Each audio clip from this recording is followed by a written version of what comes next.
This week's podcast is presented by GK Calls, Migra Ammunition, Gibraltar Duck Hunters Association, Gibraltar Boatyard, Turtle Box, Gator Decoys, Hunt Proof, Cooler Guard, Pattern Pros, Hodag, and last but not least, I'd like to have a huge shout out to Brian Ellithorpe for all of the support that he does behind the scenes. Now let's get into today's episode.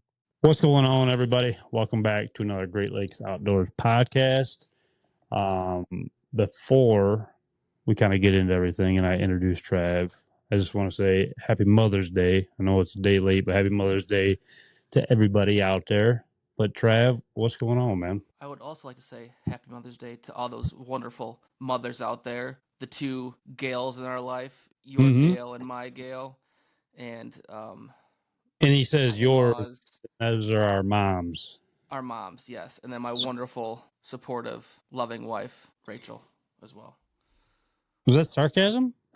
No. No. I say it just sounds weird. She puts up with your shit and puts up with my shit. So mine? Mine? Yeah, yours. I feel like you talk behind my back is what it is. I feel like you put a bad name. No. I protect the name. That's what I do.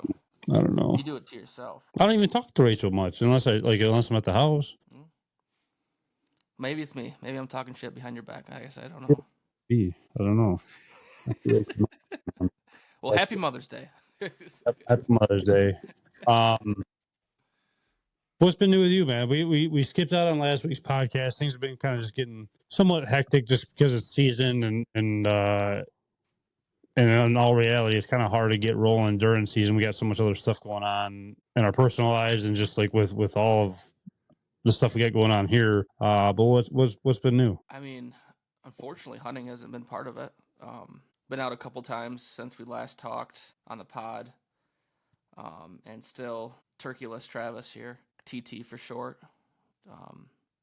That's kind of it's kind of karma, in my opinion, though. To be honest with you. No, and that's funny because two people brought that up to me, and I don't think they listened to the whole soundbite of it because they're like, they don't need to. It's karma. No, they did. Well, they didn't, and so it was playing into me being this awesome turkey hunter, and then how actually I'm just a Joe Blow turkey hunter that gets lucky every once in a while. Do you want my honest opinion? Sure, let me hear it. I think honestly, I think Ben is cursed, and I think anybody that is around Ben, he rubs some. I don't want to say rub because some people hey. But I mean, I don't know what you do out in Turkey Woods, but I'm just saying, like, I feel like Ben has some sort of like, I don't know, something that he gives off where you get some bad juju. Because like I said before, I mean, I took him out on one goose hunt this year, and next thing you know, I missed 2 turkeys. And the first time I've ever done that, back-to-back days out of anything. And then obviously every time you guys go out, it seems like something like shit hits the fan. I feel like.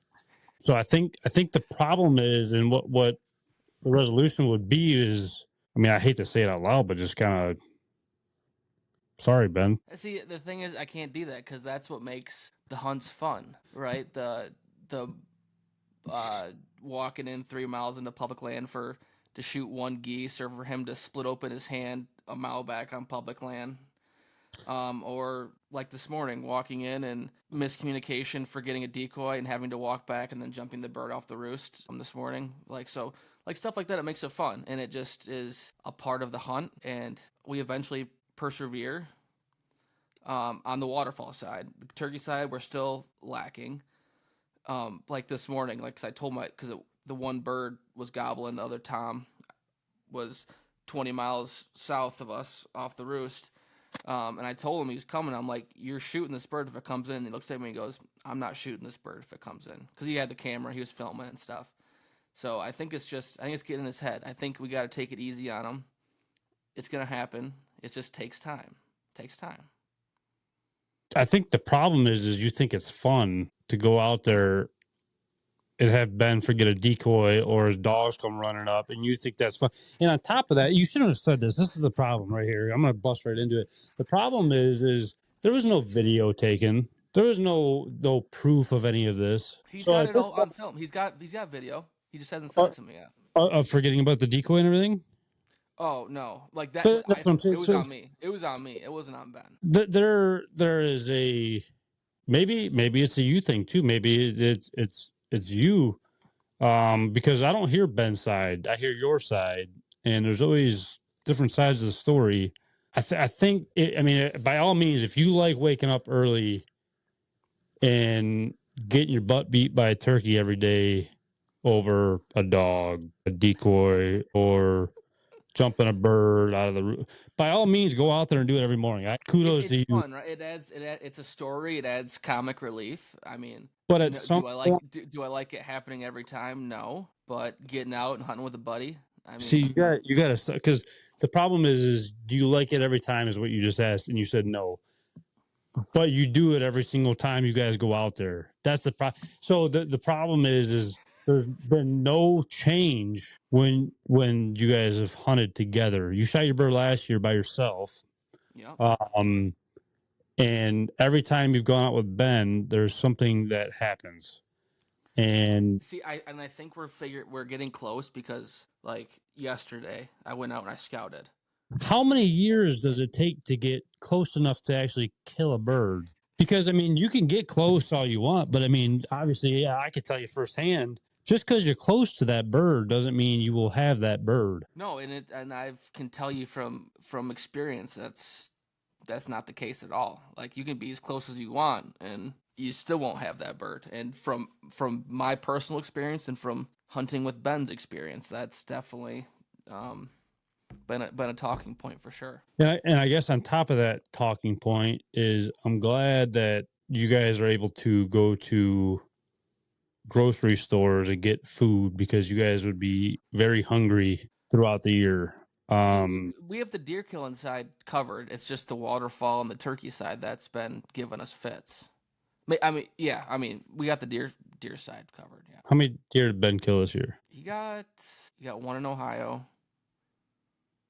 You got one in Ohio. That's what you got. Yeah, you guys are going to be eating good off of that one deer all year long. That's yeah. You guys are good. Yeah, you guys are set, man. He has chickens. He's good. I tell you what, I know where I'm going if I need food because you guys are like Arby's and have the meats. That's what I'm gonna call you guys, the Arby's team.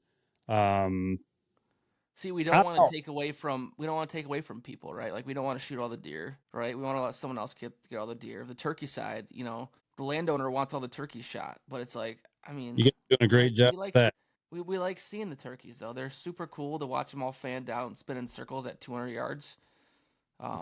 It's really fun to do at 6 in the morning. I See, the thing I would. and I think the issue is the camera. We have someone there dedicated to filming, I don't think so. and I had I that think it's a last jinx. year. I think I it's a don't jinx. think so. I don't because I had that last year on a couple hunts and it was not a jinx. But I when you think have them tied up, I mean, it's a different story. it's a loose knot. just enough to when you get them excited enough, they come running off it. Yeah, They both slip through. they can. Yeah, they have the opportunity to. But yeah, something needs to change, man. I think it's gonna What happen.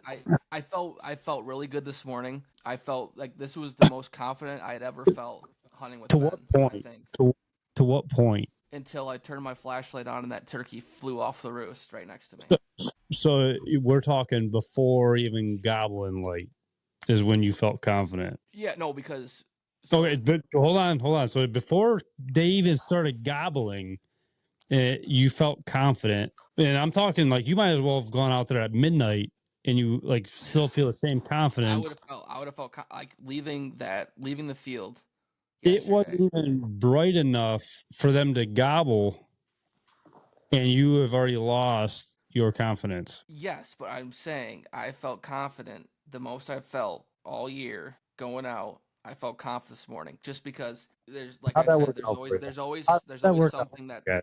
there's always something that's gone wrong. Okay, whether it be Yeah, forgetting something. A big thing for us is we hunt big open fields, so we always forget our binoculars. This morning, out of the that is a grace pain. of the Lord, we both remembered our binoculars this morning. We both remembered them. I'm like, the seas parting. We're gonna get it done this morning. And then just a little mishap at the truck resulted in walking 200 yards to our spot, not having a decoy, having to walk 200 yards back, and kicking a bird out in the process. Did you mean to turn on your flashlight? I did. I 100% did because When I left the field, those birds had went into the woods. They were getting chased by a coyote. Okay, so like, there's no way these birds are roosted right here. And so I was gonna sneak through. There's like a little drainage ditch that has a bunch of like shrubs and stuff. So I was gonna turn my flashlight on, so I made sure I didn't trip and stumble into the water. As soon as I freaking clicked that the light on, and I just look at Ben and I say, "Hey, that's our hunt, man. That's our hunt right there." I got questions. I usually do have questions after Mm-hmm. a statement that is made. Mm-hmm. When you guys were walking in, um, were you guys being quiet? Oh, 100%. Like Were you guys whispering to each other? Nope. So you guys were talking out loud, or were you guys just not talking at all? We weren't talking at all. So We're professionals, man. why not talk and like walk slow so you can't be heard, and then think we did all of that, but now let me turn my flashlight on and just make us known, like make every animal around us like that, let them know, even though we walk slow and it took us X amount of time to get to this point, let me turn my flashlight on. Because at that point, if you are comfortable enough to turn your flashlight on, you might as well just drive your truck right up to the spot. I mean, There's a headlight and a flashlight at that point. The diesel truck the truck could have been running right behind you at that point. What's the point of walking slow and taking your time and not talk? Hey, Ben, watch out for the sticks. Don't step on the sticks. Let's not make any noise. But if you need to, turn your flashlight on to see if you know where you're walking. How does that make sense? You're digging yourself. I'm just saying. Well, hindsight's a bitch. We all know that. And in my mind, I was trying to do what I thought was right, as in not to eat shit and make a bunch of noise. When you look back on it, should I have just walked the field edge down and not walked across a ditch? Probably, but can't. What way did you guys walk in? So we walked. So there's big open field. We drove out, turned our headlights out, drove out through the middle of the field, out to this drainage ditch. We walked the drainage ditch down on one side, crossed at the woods, and then walked back a few steps and popped in. And then we were sitting there because the turkeys we thought were out in the woods, like about 100 yards into the woods. That's where I thought, like, where there was a bunch of turkey scratching and stuff like that in there. I was like, they're probably roosted in there after they got chased and blah blah blah blah blah. So that's why we did what we did. But I mean, we walked right underneath that turkey, came back, walked back under it again to sit down. So we were just that stealthy, just a little bit of a flashlight. I mean, we were.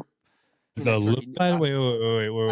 That turkey knew we were there. I mean, from walking in, because turkeys could probably hear a little stick break or see us in the shadows. But so we were probably screwed either way. But well, now that kind of opens up a question that I was going to ask at some point during the podcast, or a statement question. It kind of goes both ways. How, like, for a turkey, when you're hunting them, and it could probably go the same way with deer and stuff too, and even waterfowl, whatever you're hunting. I feel like as hunters, we think way too in depth about all of that.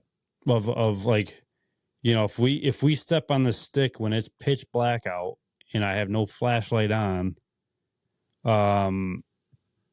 they're gonna know it's people. Which, to a point, it could be true with, you know, and I'm talking, I guess, as a deer perspective and turkey perspective. To a point, I could see it being somewhat true, just because, like they say, like, what is it, like the 3-step rule?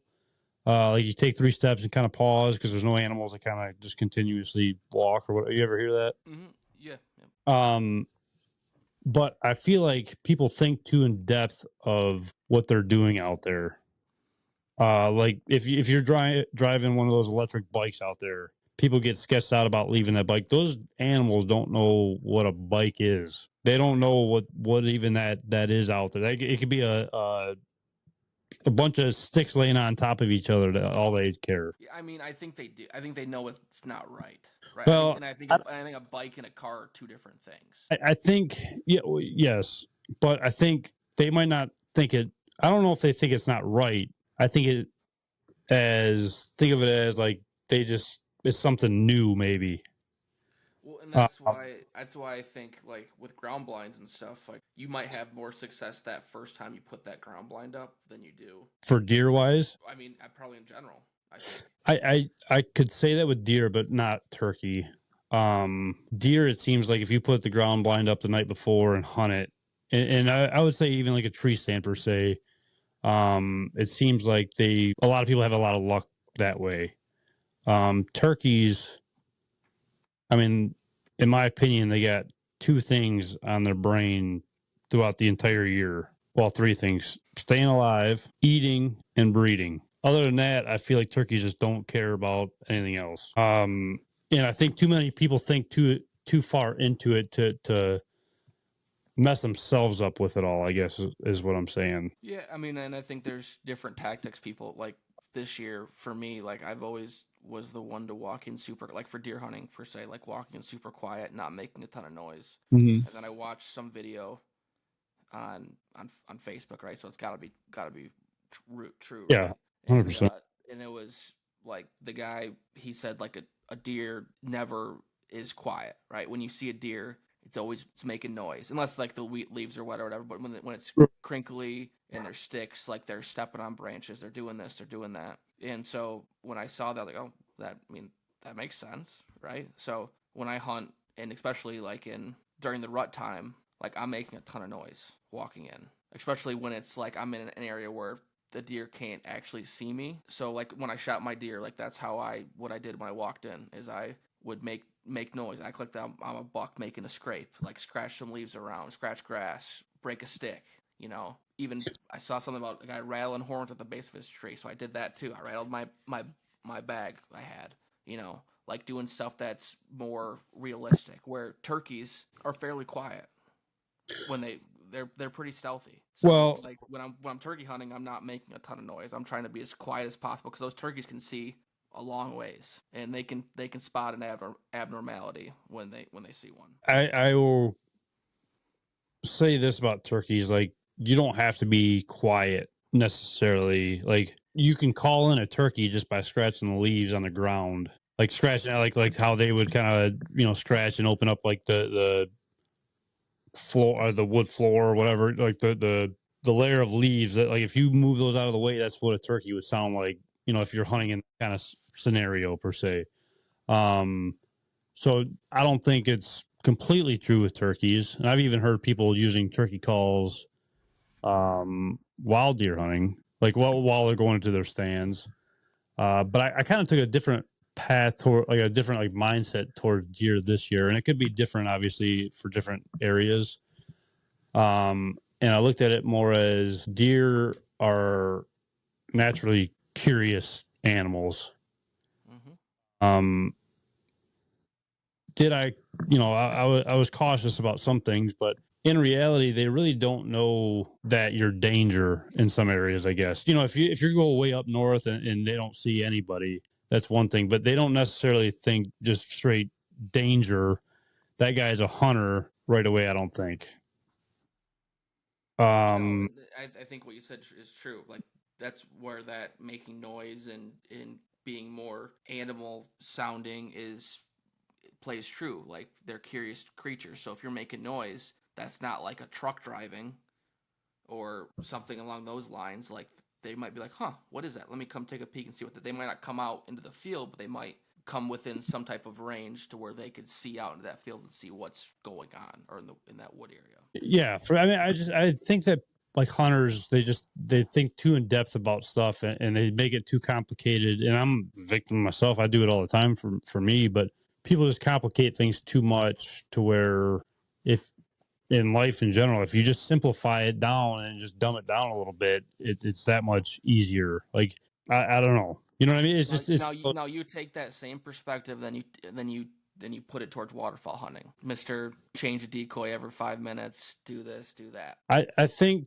to an extent, I think blinds more than anything with see, I changed the spread a lot just because of the landing zone per se. I don't change it because it's the decoys aren't necessarily hiding us. I move the decoys out to. I'm not saying for hiding. I'm saying for overthinking things. I do it more for the fact of like the the pocket. But you're thinking Or you're overthinking it though.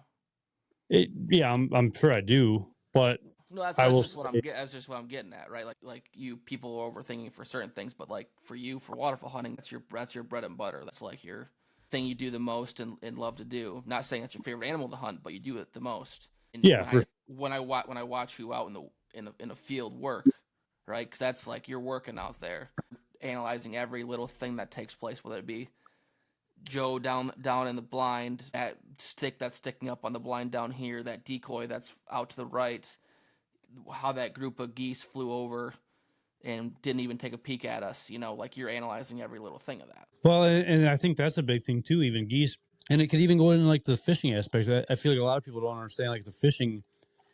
Like they want to get these fancy. Let's just for example, like the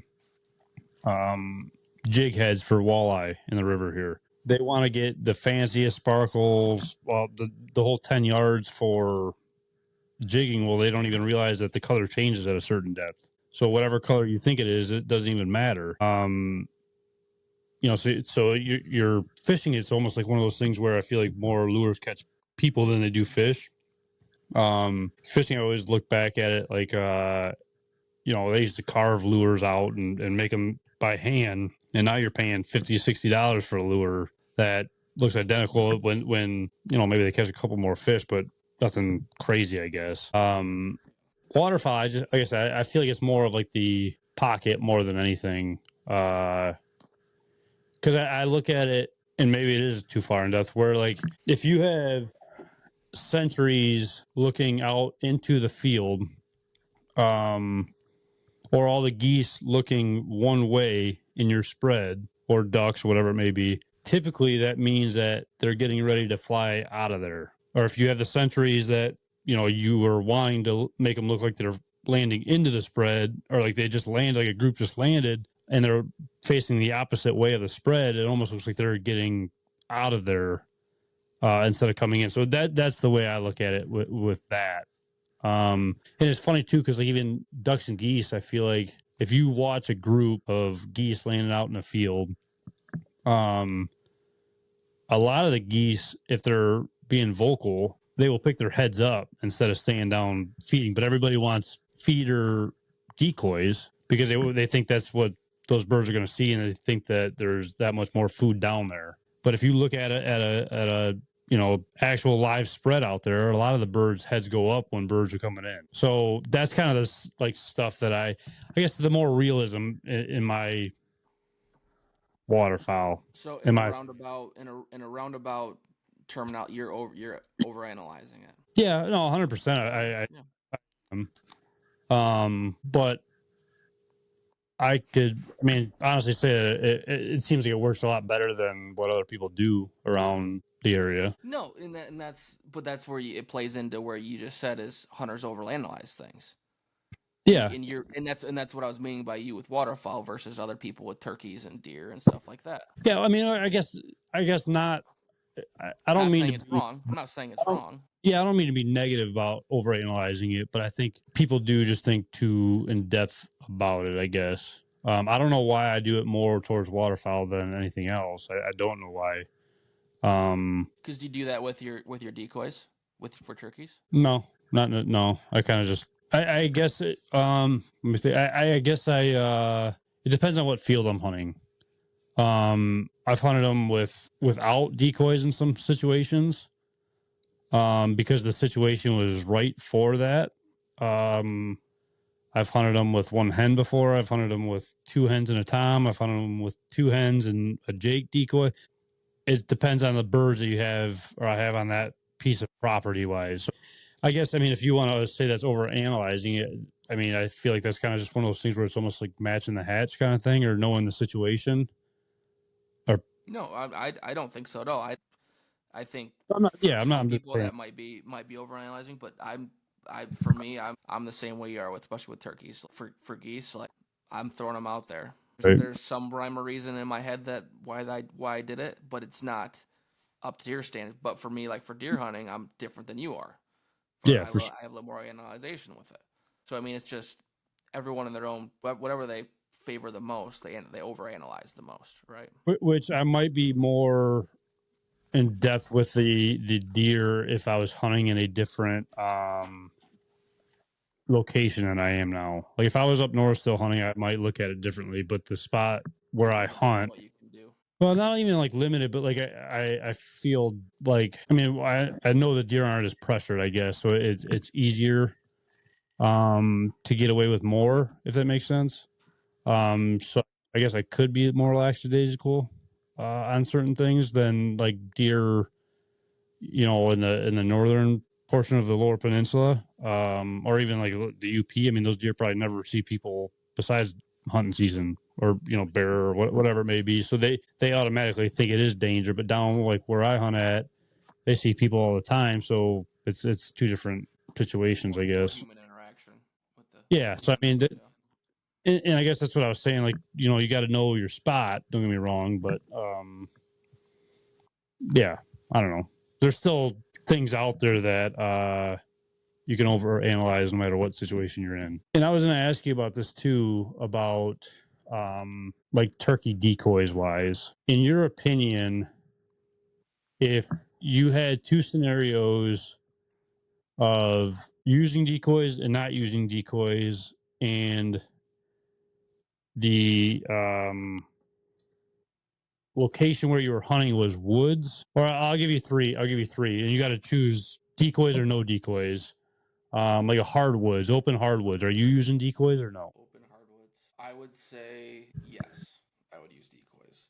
And the reason I would say that is the way I would say my tactic is when I'm calling is I want that turkey to search for me.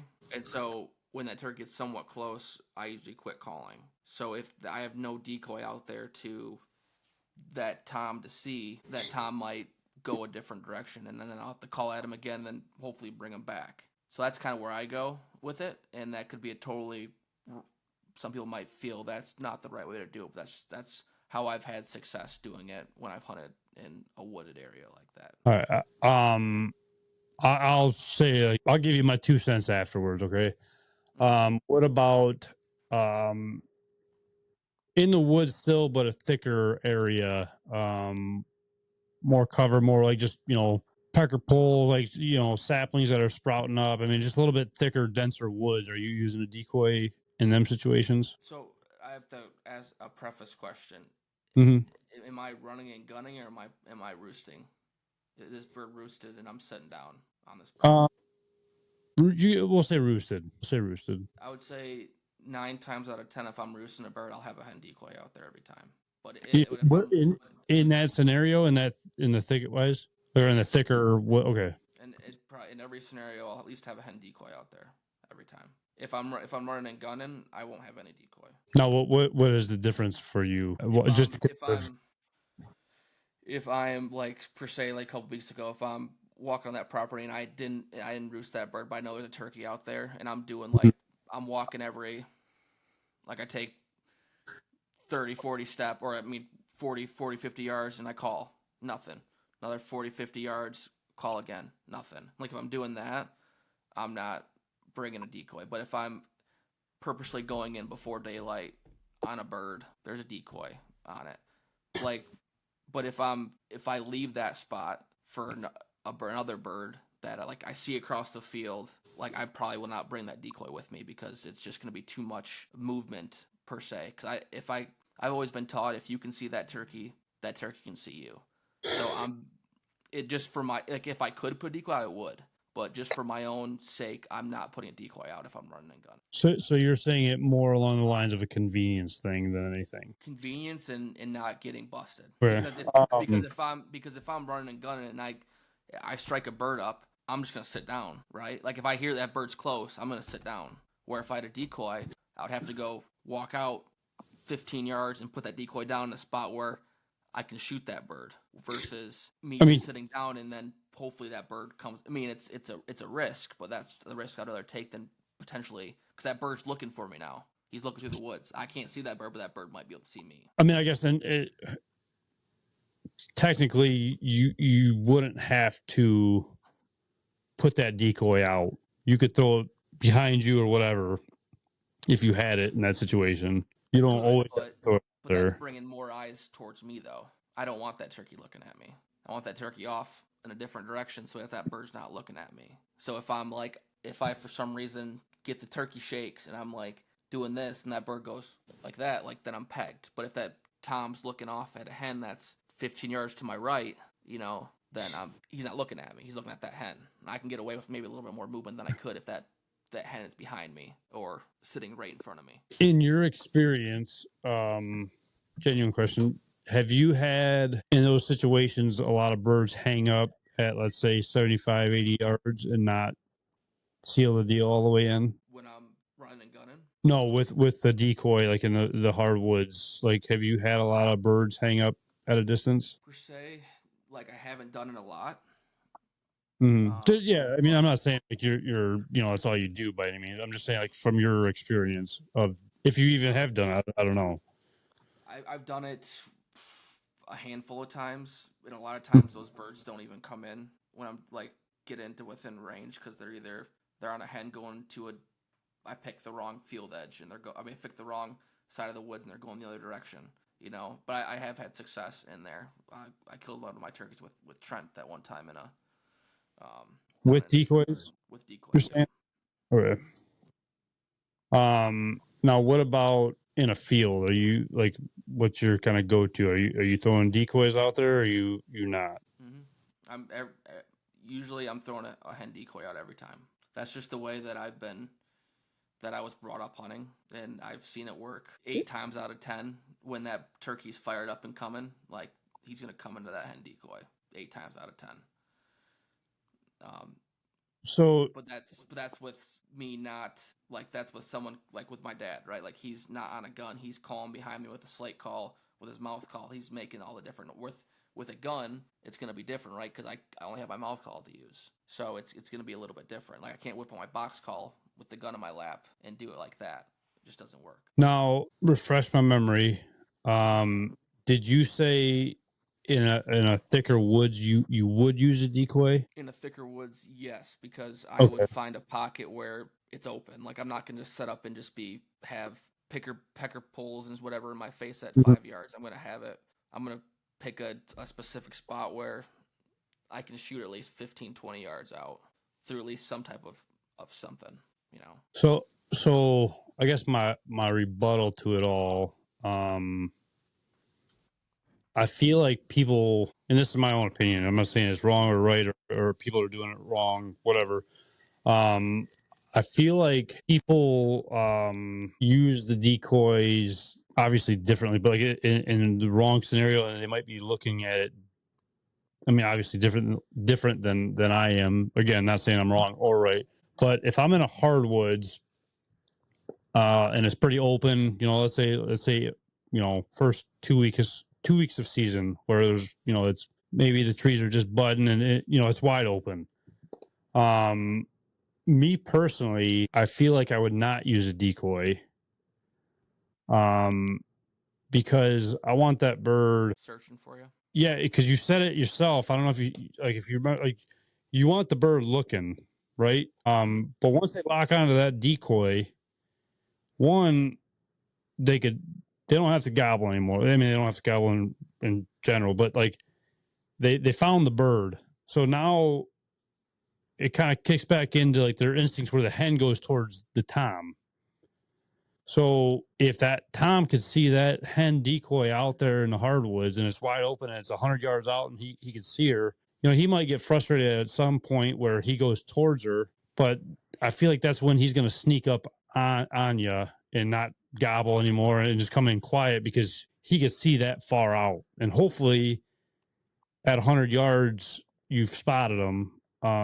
Because like I said, he doesn't have to gobble anymore. He knows right where that bird's at. Well, and that's the thing. You don't need him to gobble anymore. But you do if you don't know exactly where he's at. Well, if he's hammering, if he's hammering and gobbling, and he's like all of a sudden he shuts up, he's coming. It's just you got to be ready for when he comes. Right, but you don't know exactly where he's coming at, though. I guess is what I'm saying, and I'm saying this is in maybe more of a decoy. Well, I guess hopefully, but like I said, I feel like in nature the hens go towards the tom, so that's what he's going to be, I guess, hoping for at that point, and hopefully he gets pissed off enough to where he comes in instead of just walks off and is done with it. I feel like if I was in the hardwoods, I would rather not have a decoy and have him coming in looking to try to figure out where that hen is that he's been coming to, and looking all around. It's kind of one of those things like where my decoy spread is way spread out for those geese and ducks to have a bigger viewpoint and looking all over instead of just pinpointing that one spot. Because a lot of the time, guys and girls will line their decoy up right with them, and you're the backdrop. So, like, if you move behind the decoy, you're getting picked off even easier that way. But if you don't have nothing in front of you, he's looking harder. He doesn't know where that hen's coming from, but he knows he heard it. And then for like a thicket, you want that bird looking for you, like you said. And if it's in a thicker part, why use a decoy? Because it's thick enough where you can kind of hide around certain edges or points or like briar bushes where it gets real thick and use that for your cover for that bird to kind of go around and still look for that bird to make him curious, because curiosity kills a cat. So you want to make sure that bird, you can't call to him, obviously, like, right after a gobble every single time. You want him to get kind of curious and keep coming. But again, I feel like if he sees that decoy, he doesn't have to anymore at that point. Like 9 times out of 10, earlier in the year, your 2-year-olds will come running in. But those older, mature toms, I feel like will get hung up and just end up walking off after a while. But if you're in that thicket, they're probably not going to see your decoy in general. And by the time they see it, they're probably going to be in range at that point. But again, they're pinpointing that one spot. Yeah. I mean, I don't think I think they're. I mean, it depends on the hunt, right? I mean, it depends on the bird. It depends on For sure. the weather. It depends on everything, right? What that bird's gonna do. A lot of times it depends on the hen that's Mm-hmm. potentially with that tom, right? Like, because if that tom's Well, coming, you probably pissed off that hen enough, and that hen's gonna come in some way, shape, or form. So I think either having a decoy out, especially in a thick area, versus in a field versus a wooded area, I think it's totally dependent on that bird and that time of day, and whatever. Like if I know birds, if like I'm hunting a travel pattern, if I know those birds are coming this direction, I'm not using decoys at all, because I'm not gonna affect those birds at all. I want them just to do exactly what they normally do, walk this path, do this, do that. I'm not affecting it at all. Maybe some small calls here and there. It just depends on the hunt. right. And I guess I'm saying too, if it's a lone tom coming in, so there's no hen like that's bringing him in the rest of the way. It's just him and him only. Um, in that thicket, he's looking. He can't see far. He's looking where that hen's at. He doesn't know exactly where she's at. And I feel like a lot of people underestimate the. I mean, turkeys live off of their hearing.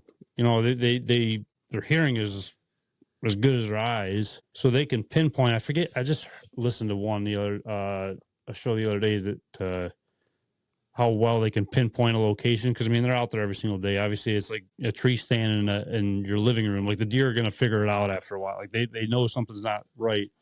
Um, they could pinpoint you from a crazy distance. And I feel like if they're curious and looking, like I said, I feel like it's just more of a especially in a thicket, you're gonna get them to commit more. I feel like at that point, a field is different, because if you're calling and they don't see nothing out in the field, I feel like it's pretty obvious. Unless you can get around the corner, like I got an overgrown field right now where I can kind of sneak through. There's two like lanes through the field where, I can get around the corner and that bird might think the hen's just right there, but he can't see her because the brush is too tall in the field, because it wasn't planted or tilled or anything. So that's a different scenario there. But like in a wide open field, I feel like it's a lot easier with the decoy, unless you got another caller calling from behind you. So I guess, has it happened to you, like in the thick? I don't know if maybe it might not happen to you, but like if I'm a tom coming in, right, and it's all based on the personality of the bird, whatever. But like if that bird's coming in, I hope to and God I wouldn't miss either if you were the Tom. yeah, like we don't miss on this show. No, Um, I do. I'm just saying, if you were the bird, there might be some different shells going in that gun. Just letting you know.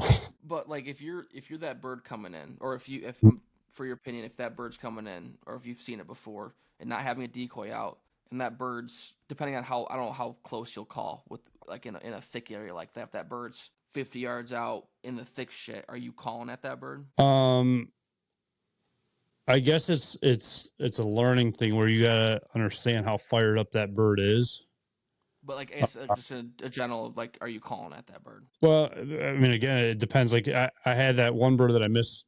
The first bird I missed, he walked in front of me, and then came around, and it was so thick, like he couldn't figure out really how to even get around like the flooded spots in the woods and the briar patches, whatever. He couldn't figure it out, but he knew I was over there somewhere, and he was gobbling on his own. So I knew he was fired up. So yes, I was calling, but I was only calling, every third gobble or whatever. So I made sure that because I feel like calling to a bird is telling that bird, hey, I'm coming to you. Like I'll be there in a minute. But if you're more discreet about it, I guess you could say, like not after every gobble, the curiosity starts building up in that bird, and he wants to come find you. And not the other way around, I guess. Like he's wondering where you're at, and I don't know. I just feel like you want to strike the curiosity of the bird and have him come finish the deal instead of the way it usually happens in nature, like the hen going towards him. Does that make sense? I guess it does, but I guess so. Have you ever had it where you're calling every third gobble at that bird, and that Tom is doing its kind of out? He's looking, and he hears the hen, but he doesn't see the hen. It's thick, but turkeys have amazing eyesight, so they can see through that thick shit, right? And he can pinpoint that hen, Mm-hmm. but he can't see nothing. Have you had a bird not come in because of that? No. Most of the time, with being selective when to call, he usually gets curious enough after a while. If he's that fired up and has covered ground to come to you, and you kind of shut up on him and make him keep coming, with no decoys at all, I've shot birds that way. But like I said, it's understanding. It's like a duck in the air. Like you got to understand the body language of that bird, or the gobble of that bird, to know what to do, or scratch at the ground, or whatever it may be. Like you kind of just gotta be out there enough to understand it, I guess. Let's take a quick breather from the action. Let's talk promos. Grab 25% off Hunt Proof with code GREATHP25. Save 20% off Cooler Guard using code GLO. You can take 15% off your order from Hodag using code Great Lakes. And take 10% off Pattern Pros using code Great Lakes 10. Now back to the show. So to conclude it all, I would say knowing the bird's body language,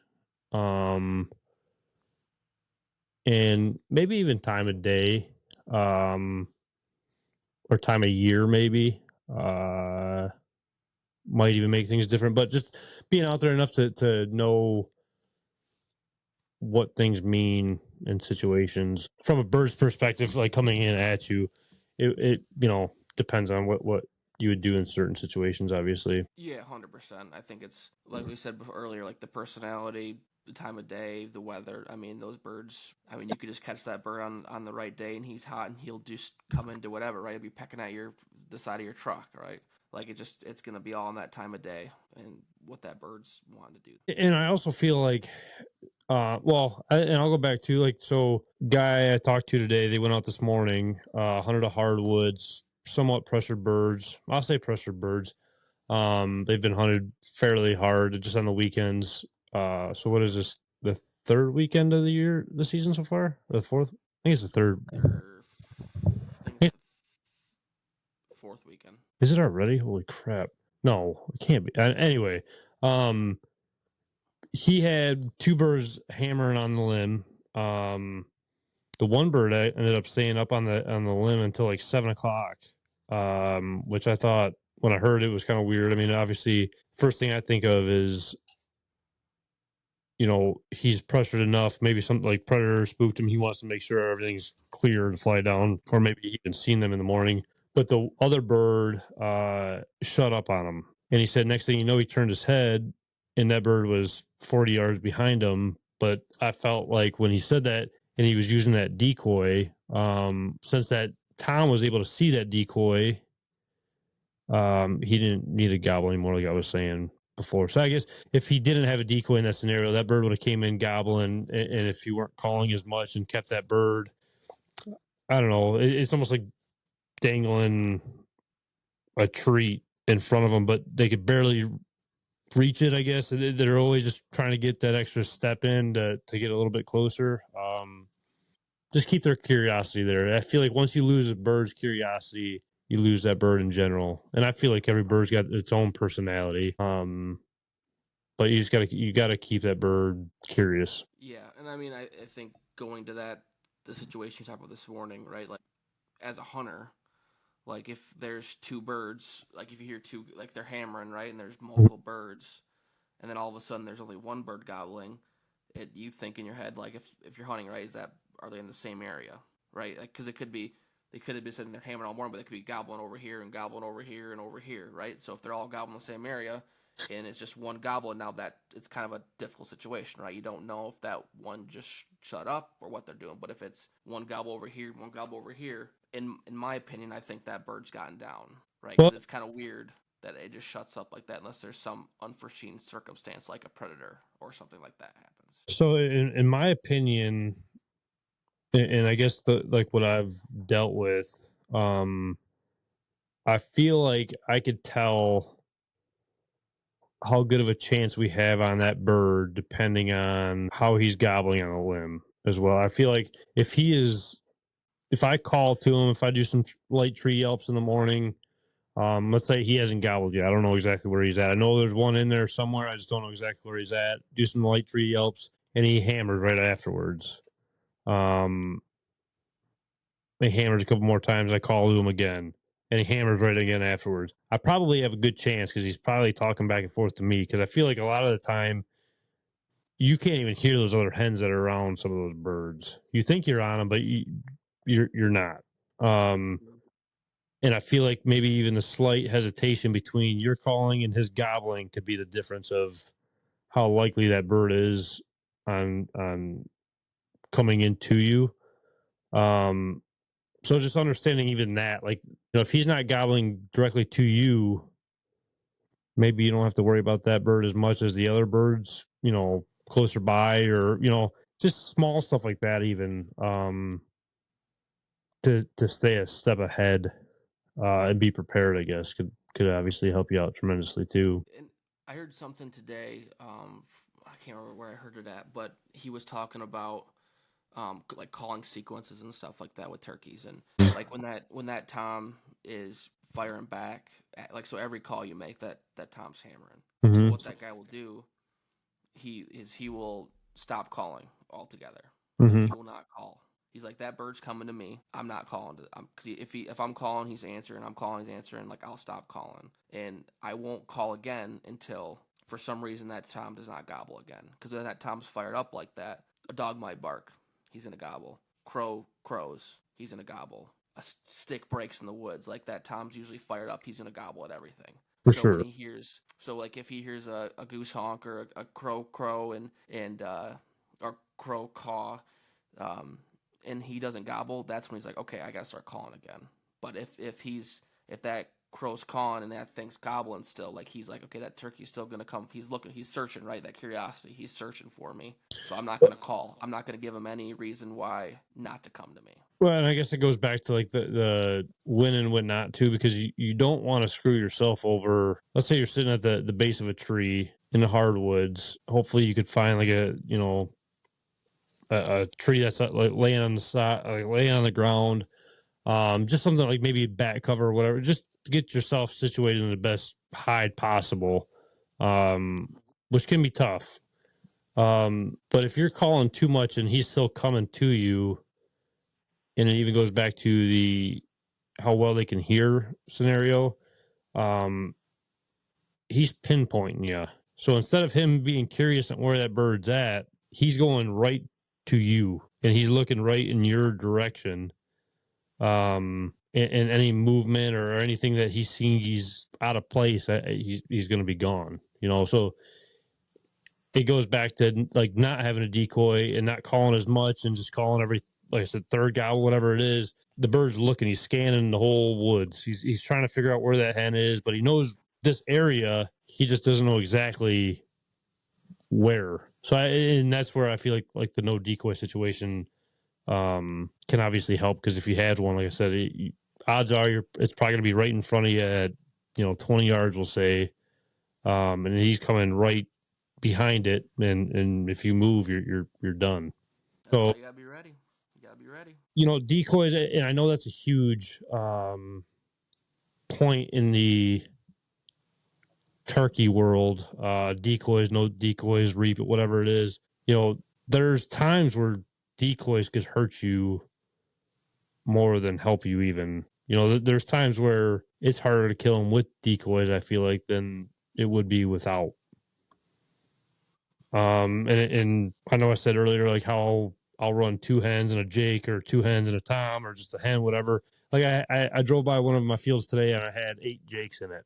If I drive by there tomorrow and there's a Tom in there, and let's say he's not even strutting, well, I'll even give a better scenario. Opening day, we went to a field. We had a lone Tom out there, calling to him. He was coming in. Next thing you know, 4 Jakes come running out of the woods, push that Tom right out. Instantly, I thought to myself, well, if I throw a Jake out into a field, like a decoy, and that Tom ends up stepping back out and sees that Jake, he's automatically going to think there's 3 more. The 3 other amigos are in the woods hiding somewhere, getting ready to jump out and get after him. So he doesn't even want to deal with that anymore. So understanding what birds are on what property and what kind of pressure is within the turkeys, or like the pecking order per se, can really determine a lot of stuff too on your hunt. Yeah, I mean, it's just being realistic, right? Like you said, like if there's like those 8 Jakes here in that time out, you're not going to want to put Jakes out there. Or if you're looking at a piece of property, if you've been scouting this piece of property, roosting the birds, and there's not a single Jake on that property, don't put Jakes out there, because that's not realistic. Well, I wouldn't go that far, to be honest with you. If there was no Jakes on the property and a Tom came by, because obviously birds move, they get pushed around, whatever it may be. There's going to be a Jake somewhere. I mean, it's just going to be what it's going to be, unless there's going to be a Jake somewhere. But if there's not a lot or a big group of them running around together, that Tom is more likely to come in and defend his lady, compared to the 8 Jakes that are always running around pushing all the Toms out. Jakes are like a love-hate relationship, just because it's good to see the youngins and the the hatch was good, everything's good, the future's looking bright, you're gonna have birds for the future to hunt.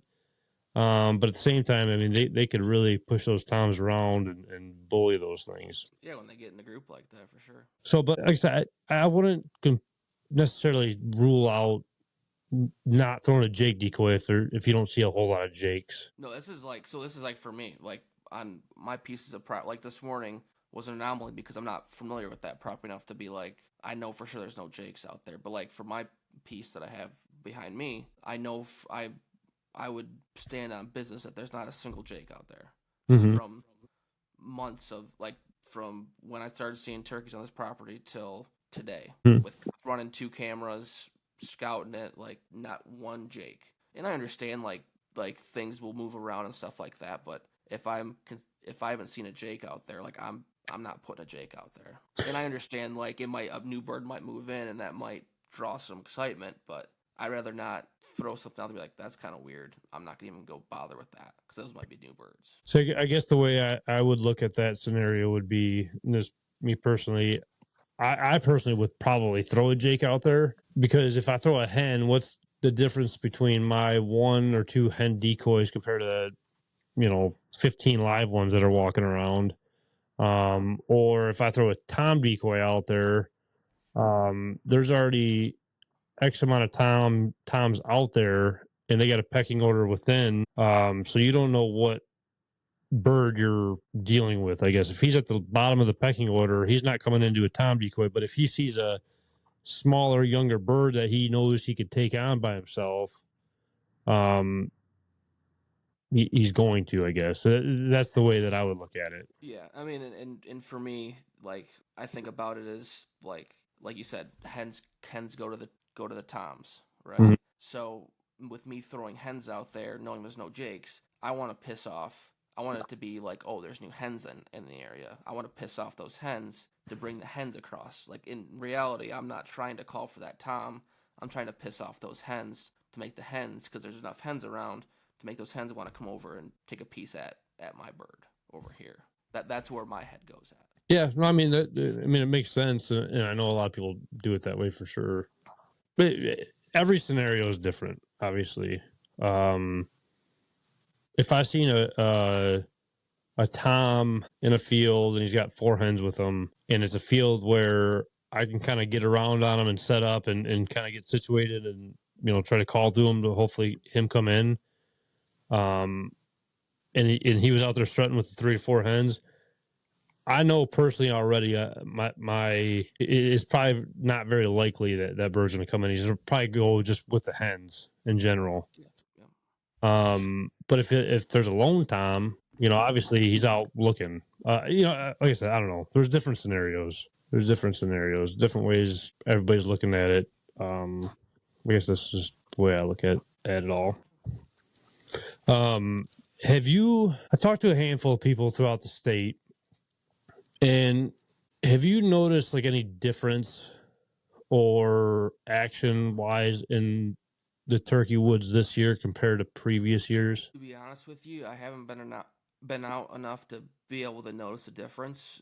Like for me, like we talked about in an earlier podcast, the water has played a factor in the way my birds have moved. So in the last 2 years of Beyond's property, those birds have normally came up on my property, worked through, and there's multiple different fields. But like with this year, with all the water, they're totally bypassing my property and 2 other fields by me. Like I haven't seen them out there at all this spring. So like that's one of the bigger noticeabilities that I've seen. Plus with some farmer work cutting down tree lines and stuff like that has played a factor as well, for sure. I just, for some reason, and there's a handful of guys that I've talked to that are in the same boat, that the birds just haven't really seemed that fired up. I feel like I was just talking to my buddy yesterday when we were trying to roost some birds. Even though we're this far into the season yet, I haven't had that full bird come running in and trying to beat up the decoys or just, come barreling and put on a show per se. And I don't know, it's kind of weird to not see any of that. Like we didn't hear no gobbling out of the 2 groups this morning. We didn't hear no gobbling. I didn't hear no gobbling last night on the roost. Excuse me. I don't know. It's been very weird. I feel like this year, birds are grouped up. Some don't seem like they even care about decoys. Don't care about calling at all. Uh, I don't know. I don't know if it's and is it the easy out to say it's the weather and the water and the field? Is it easy excuse to say, or is that actually it? I mean, obviously we'll never know, but it makes you wonder, I guess. I mean, it's hard to say. I mean, it's like it's I would say it's It's like obviously got property something. dependent, area dependent. I mean, like I would agree with you, right? Like it's been a weird year for like the gobbling standpoint, and I didn't mention that before because I just haven't been out enough to be like staying on business on it. But from the few hunts I've had and from previous year hunting, like there's always that morning where it's like they're hammering, they get off the tree, they're hammering, and it hasn't been like that once this year for me, where they're just like, wow, this is awesome. It's just been a gobble here, a gobble there, like nothing super crazy. But Yeah, I was attributing that to just them already having their hen, like already being henned up. But it could be something else. I don't know. yeah. I mean, because I some people would say or have asked me like, do you think it was the amount that was taken last year that has something to do with it? And I mean, as you've seen from some of the videos that I've sent you, I would say no. We definitely have plenty of birds around. They just don't seem like too just explosive lately, and I don't know why. Like I guess like with your dad, did he like with how many birds were over there. Like, did he say it was like a crazy explosive morning with how many toms that there were in that area? He didn't hear one gobble. They did not care one bit about the decoys. Luckily enough for him, he kind of was just right spot, right time, pretty much. So I mean, even that, I mean, I think there was 5 toms that came in, and then he shot one. So just that alone, that group alone, that's 5 toms not gobbling in the morning. And then a couple days later, there was 6 toms. Not saying it was a different group or the same group or whatever, but there was 6 now this time. And yeah, it's been the same scenario. So I mean, if you think about it, that's possibly 11 different toms right there that could have been out there that morning, and not one of them gobbled while he hunted. Yeah, that's super interesting. Even when I mean, I guess and too, like I haven't looked much into it, but I'd be interested to see like what some of the forums are saying out there to where if this is a common occurrence across the state. Because I mean, people are killing birds, right? But a lot of times you don't know how they're killing birds. So it's interesting to see what the general consensus is on that. Well, it's hard to say too, because you know they might say it's been a great year, but they also might only go kill their bird and be done and stay out of the woods after that too. So it's hard to kind of get an all-out opinion about it, unless you talk to somebody that's out there, you know, pretty regularly. So I don't know. It's tough. Has your cameras been going off at all, or I mean, have you been seeing anything on your cameras? Yeah, I mean, so my camera ran out of the plan. I ended up buying the plan for this weekend, and I had gotten all the pictures from the last like 5 days, and they were loaded with turkey pictures. Like strutting and huh? So mine have gone dry. I'll have to send you the picture of it. It was both two of the toms fanned out in front of the camera, just following ahead, just plugging along. And you know, I've got some videos. It's weird times. Like the one was strutting at 5 o'clock in the afternoon, just coming through, and it was windy. You know, super windy out. You can see his fan blowing back. I don't know. It's strange. It's a defeating feeling lately. I'll tell you that for me personally in the turkey woods. I was just attributing it to my bad turkey calling, but I mean maybe it's a common thing, you know. Or your flashlight turning on. I mean, it could be that too. Outside of the flashlight. I will tell you though, the walk in and the quietness that you and Ben, the stealthness of you and Ben. I mean, you think you're special ops or something. I mean, so you can't complain. You're good in that scenario. But the flashlight might have you. It's a step, right? Where something happens, but we figure it out, we get to the next one. Like we're almost to the peak. We're almost there. I thought the peak was when I see. I think this is where Ben gets you, because he's. I'm going to say this, and it might put more bad juju on me, but I thought the peak was when Ben, you know, he was shooting those rounds that kind of curve, I guess, around the turkey, and he had a few of those rounds that he shot a couple years ago, and I thought that was kind of the peak. Like you guys are on him, you know, at least you're getting shots off. And I thought, you know, the following year would have been it, but obviously, I contribute that just poor aim. Like that's not bad. I think that's just like right. Like would you say that would be poor aim, right, Kyle, from your 2 missed birds this year? for the one, yes. For the one, yes. The second one, I don't know if I could say poor aim or if I could say like poor judgment. Nerves. Definitely more nerves on the second bird I missed, which I felt like I possibly could have hit, and I looked for them for a while. But I guess it's almost like that tunnel vision where you don't see the stick that's sitting right in front of you, and you smack that with your bow shooting at kind of one of those situations. I would say that more than anything on the second shot, possibly. And maybe that's just an easy out for me too, but definitely nerves on the second shot. And if I didn't have nerves, I'd be doing it for the wrong reasons. 100% right there. So I don't know. We had some jakes running around this morning. I was literally, I don't know if I sent you these videos, talking to these birds. I was sitting there talking to them, like sitting up and moving and doing whatever. and they weren't doing nothing. And one of them would walk off. And it was funny because I hit the gobble tube a couple times, and that thing, it scared the crap out of the birds at first. To the point where that bird jumped up straight up in the air and was like freaked out, and then kind of calmed back. So I did it like 3 or 4 times. He jumped up every single time.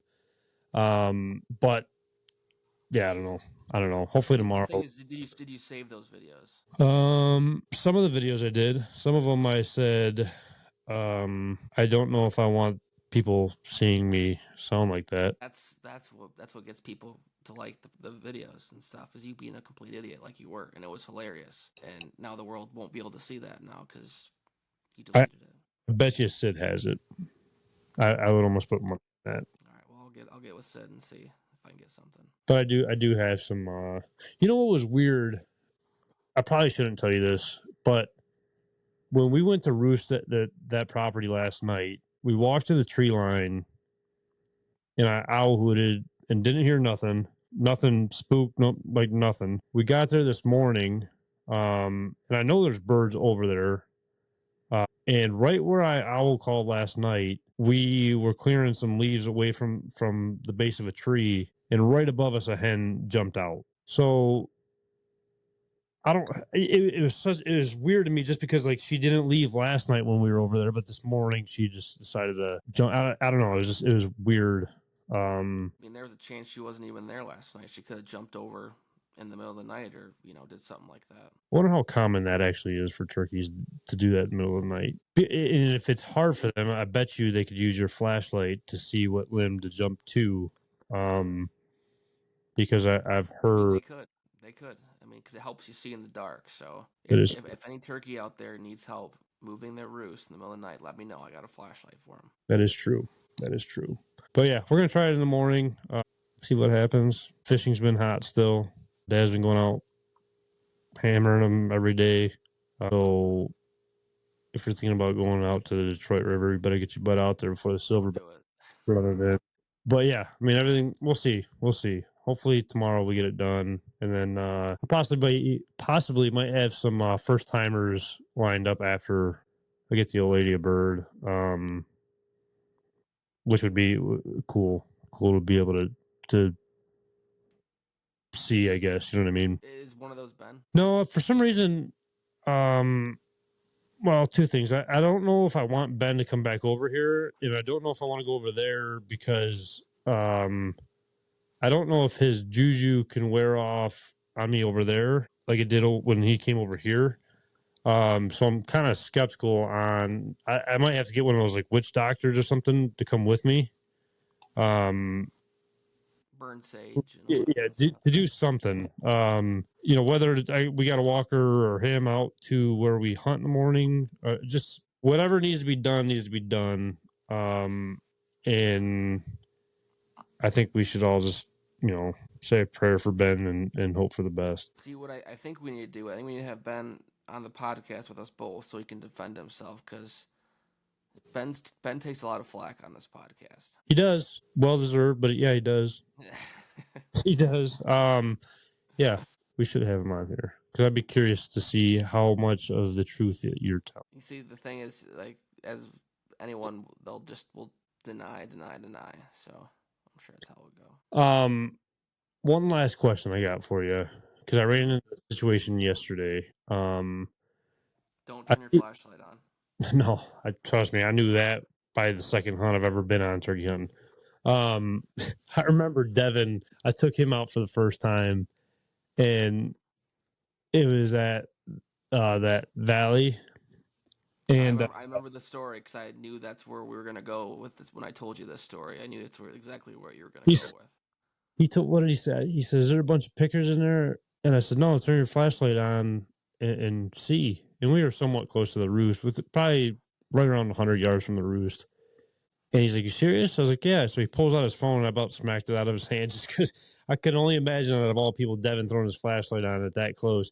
And I didn't even consider, I wouldn't even have thought of you doing that, but you failed me.